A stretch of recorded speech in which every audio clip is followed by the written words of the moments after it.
Good afternoon, Mr. Mayor and Council. Just wanted to introduce to you someone that several of you have met with or seen in action several times. Since March, we have been working with Downtown Vision stakeholders on a new infrastructure plan to support all of the great things that are going to be happening in our downtown. So with that, I'm going to introduce to you Mark Bowers, the team leader for Kimley Horn, as I bring up the presentation. So you go for it, Mark. There you go.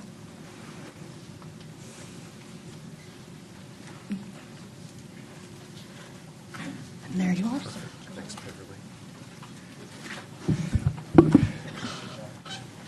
Thank you, Beverly, Mayor, and members of the Mesquite City Council. Again, my name is Mark Bowers, and I am the project manager for Kimley Horn. I'm a landscape architect and a planner with Kimley Horn, and have been the project manager on the infrastructure project for about the past 4 months. And as we wanted to reintroduce you to the study area. We had a briefing on this several weeks back about some of the progress and the process that we had been going through to date. Essentially, the study area for this infrastructure plan extends with West Texas Street on the north side, Walker Street on the west side, Galloway Street on the east side, and Davis Street on the south. Those boundaries were very much identified through some previous studies with the Downtown Stakeholder Vision Committee at that point. It's the same committee we're working with now, but at that point they were the Vision Committee as really being one of the key areas of focus. I do want to add that we are also looking at Gibson Street for 2 blocks south of Davis Street to make a strong connection to the park, and again, that was a key recommendation from the Vision Committee previously. As I said, it's been about a 4-month process so far. We kicked off the project with a meeting with city staff and a little tour of the downtown area back on March 12th. Since that time, we've had 3 fairly substantial meetings with the downtown stakeholder group, and I'll go through in just a moment the specific process we've gone through. But essentially what we've come up with is 3 plan components: a focus for the urban design components of downtown, the transportation framework for downtown, and the infrastructure framework. And I'll talk about those in a bit more detail in this presentation. So this overall infrastructure master plan had a couple of intentions. Number one, it is intended to provide specificity related to the downtown infrastructure needs and a program for infrastructure improvements in downtown Mesquite. Previously, the Downtown Vision Committee had worked on identifying an overall vision and focus for the downtown area. That was part of the Mesquite Downtown Vision Study. So we're building upon that previous work that they did, but also on the Community Development Strategies Downtown Market Analysis, as well as the Texas Downtown Association Assessment. So that was our starting point. Our first meeting with the committee on April 24th was really fairly open-ended. It was information gathering at that point. We wanted to confirm those critical components of the vision that had been established, but we also wanted to ground truth some things and understand what were some of the specific issues those stakeholders were dealing with day in and day out. So those facilitated discussions focused in on known infrastructure issues needing to be addressed, and in fact we invited them.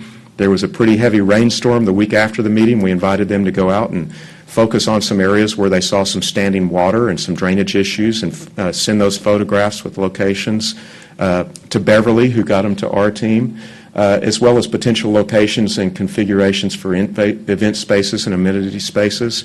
Again, we find early in these processes so many times those stakeholders will have some preconceptions and some ideas just because they've experienced the area for so many years. So we want to get all of those out in the open.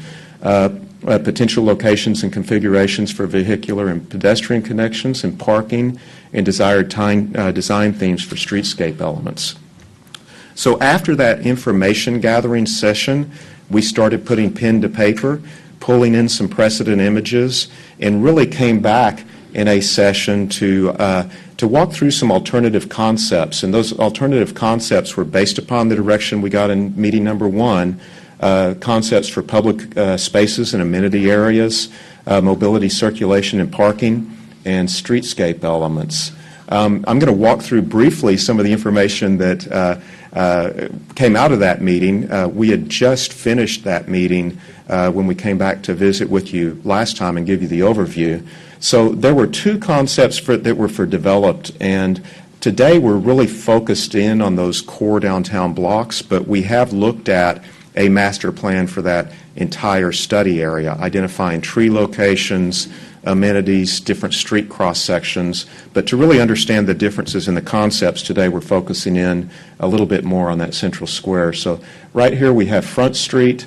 This would be Main Street right here, and Davis Street here with Galloway on the east side right here. This is the bank building. This is the current location of the ATM and the parking lot at the bank. So in this particular scheme, we looked at a concept of incorporating that parking and ATM area into a central plaza space, a central event space downtown, making a really strong connection. The big idea here is being able to be in the park and look all the way down Gibson Street at some gateways and some columns that could be lighted at night to continue all the way through to Front Street to really create a strong connection. This happens to be that space between the buildings that exist today. So trying to utilize that from Gibson Street all the way through to Front, and utilizing Front Street for a significant parking area. We also looked at another interesting thing, creating a little bit of a kink in Main Street, again within standards of traffic engineering, but really the intent of that is to capture a little bit more sidewalk space in front of businesses that can be used for outdoor dining and those types of things. Within the event space, we looked at relocating the existing gazebo, some interactive fountains for children to play in, a little playground area, but also an event lawn where you can have more casual types of activities, concerts and those types of things. The second scheme took a little bit different approach. It said, okay, what if we determine we're going to maintain the ATM, the parking lot? What can we do with this decreased event space?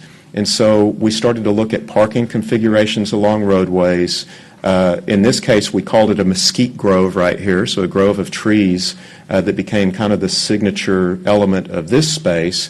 But we said then we could connect back through across Main Street to Front Street and utilize some of that roadway area as a event space that could be parked on in non-peak hour times, but when you had events going on, it could be kind of a plug-and-play situation, so that essentially would allow you to have larger events that continued and really gave people an opportunity to go through downtown.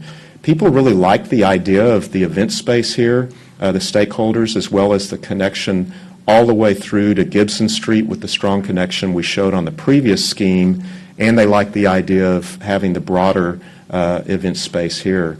So we took many of the ideas that were the preferred ideas from that first meeting on those two concepts and said, how can we combine the things people like the best?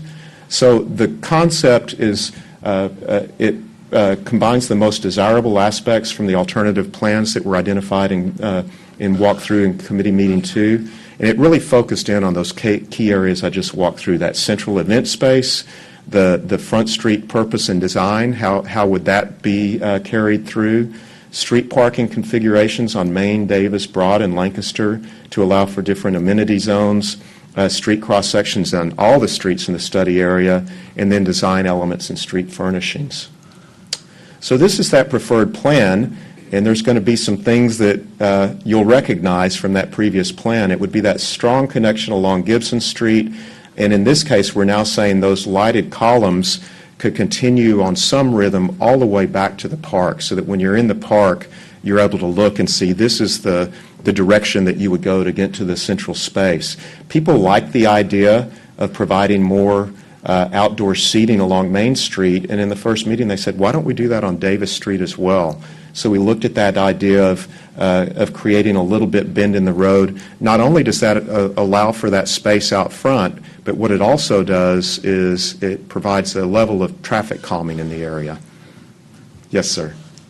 Okay. I like the idea of slowing the traffic down on that street. I think that is an important component of helping bring that area up. It's a state road, is that right? That is correct. So what would we have to do? Get permission, petition?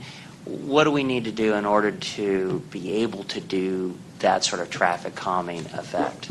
So obviously on that state roadway, we would need to work very closely with TxDOT because it is a state road, but we have found in other communities as TxDOT does now recognize that many of these state roads are going through more historic downtown areas where there's a desire to do things. So what it would mean is just having to work very closely with TxDOT to see what parameters they have in place.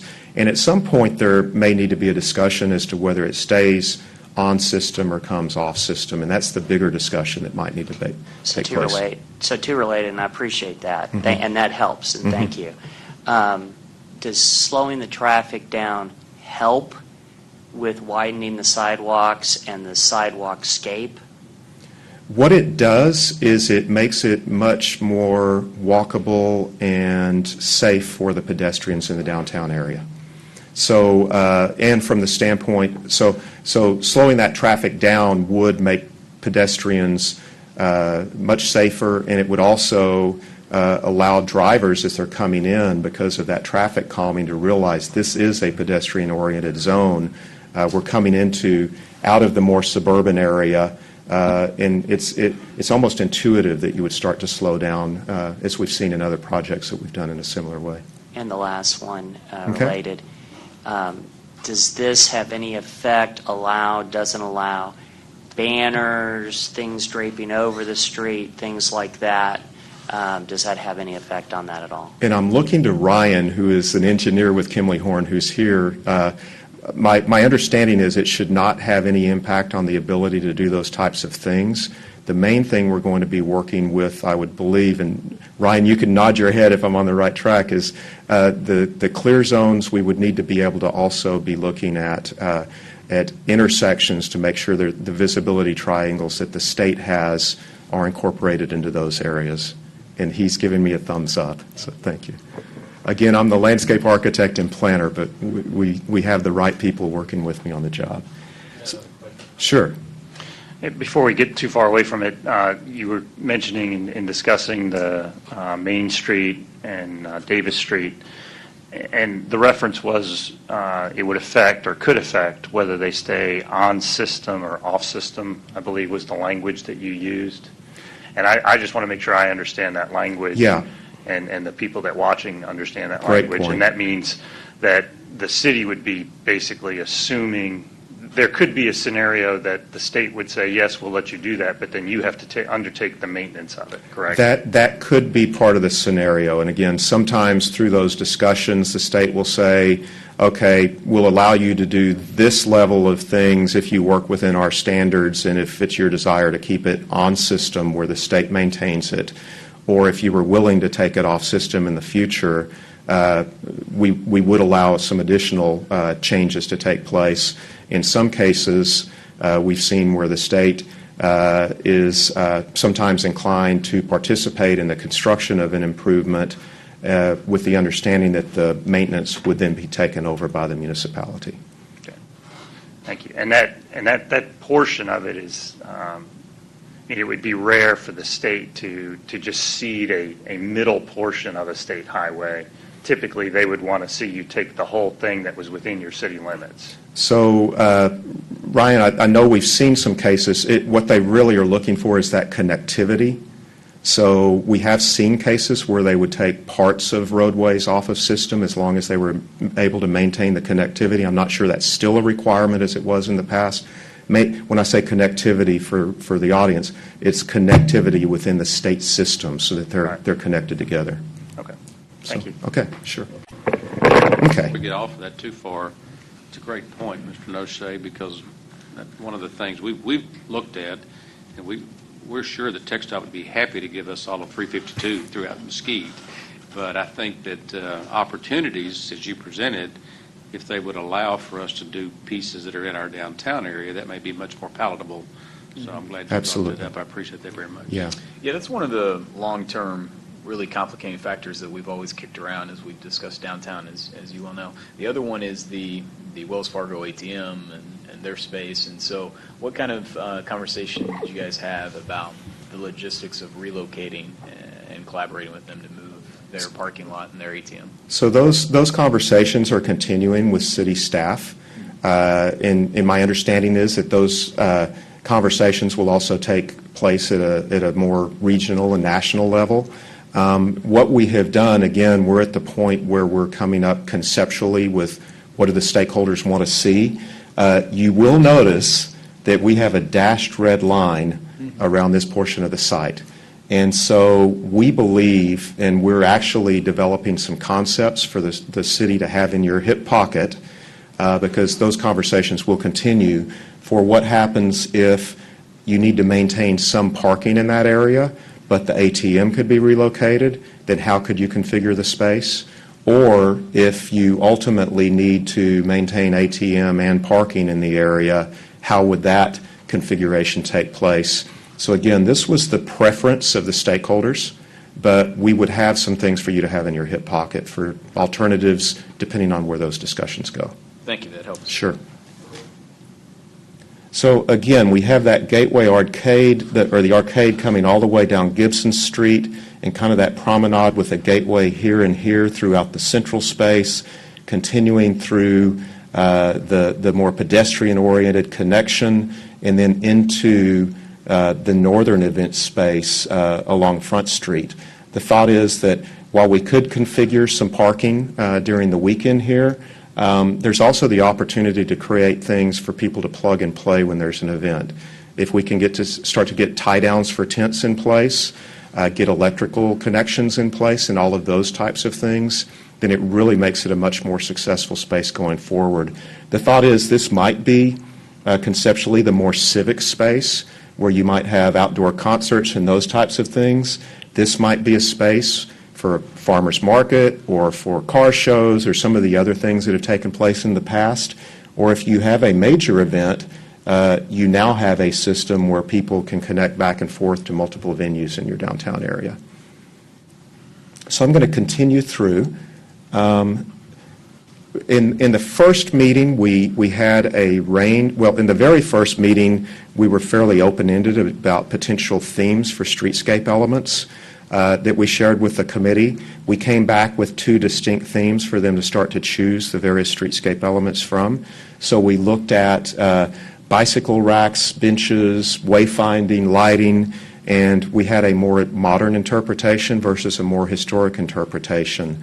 And it was pretty clear from us that the stakeholders preferred the more historic interpretation with some of the fixtures. So these were the fixtures that were presented in the last meeting. They really did like trying to work in some unique, quirky things that you wouldn't just see in every community into the downtown area.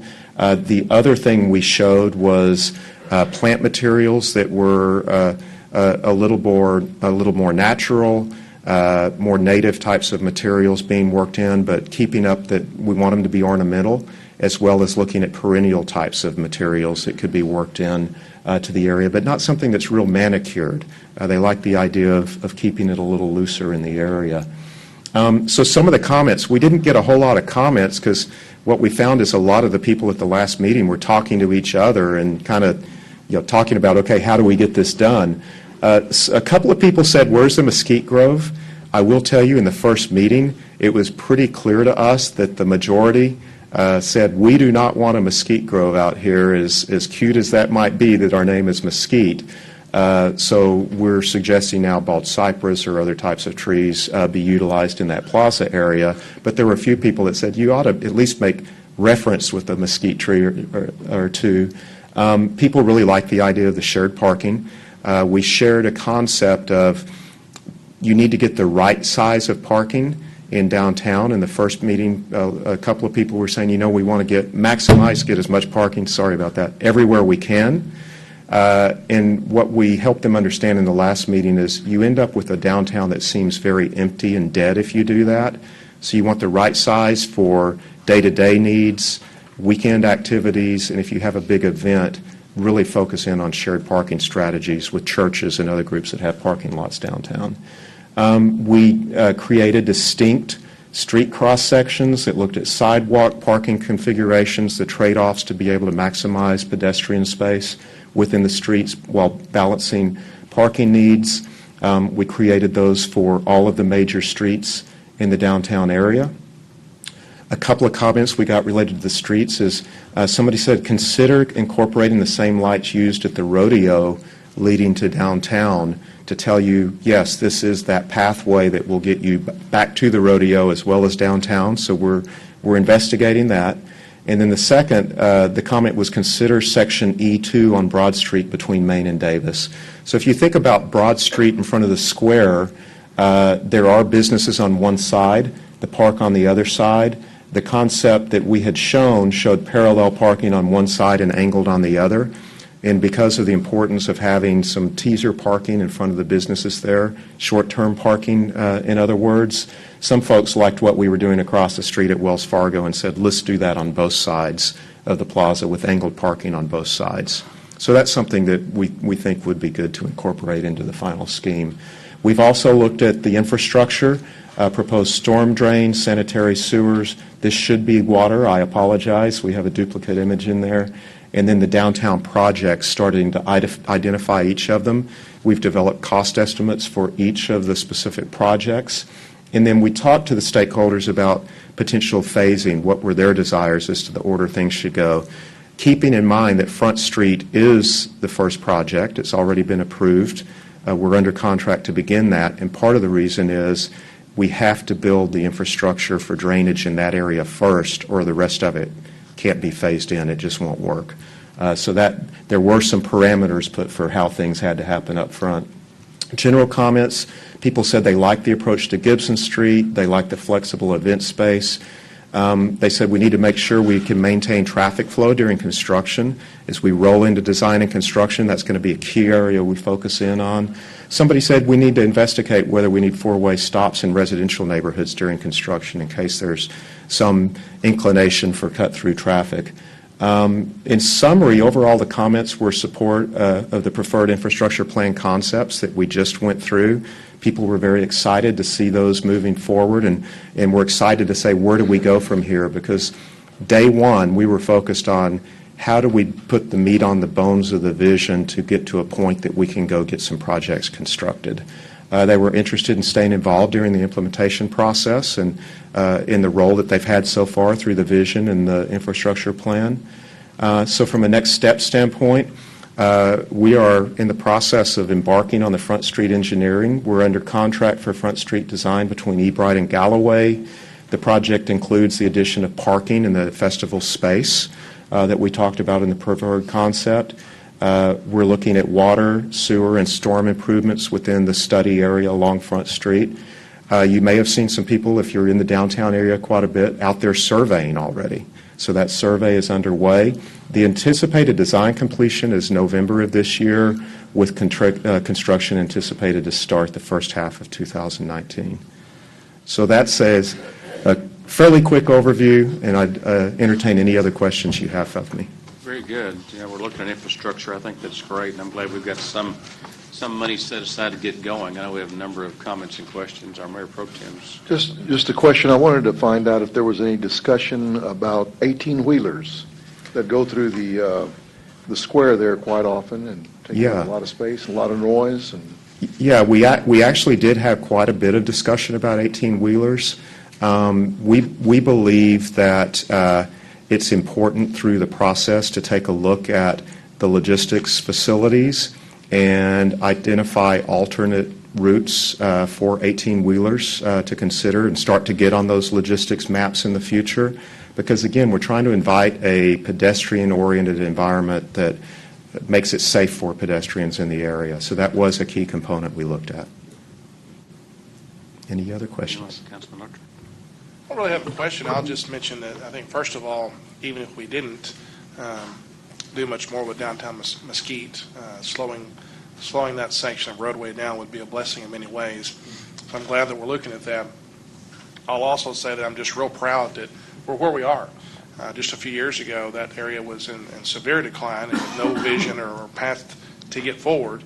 And although I do want to brag and thank our city manager, because even when he was our parks director, he was working hard, him and his staff, to keep that area alive. And I'm very grateful for that.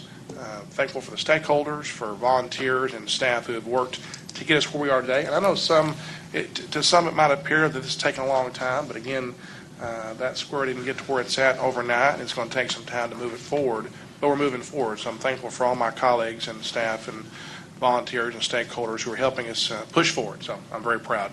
Thank you, Mayor. Thank you. All right. Mayor, just to comment on the traffic calming. I know when it comes to phasing a lot of these projects, it may be a few years before we get to some of those major traffic calming elements.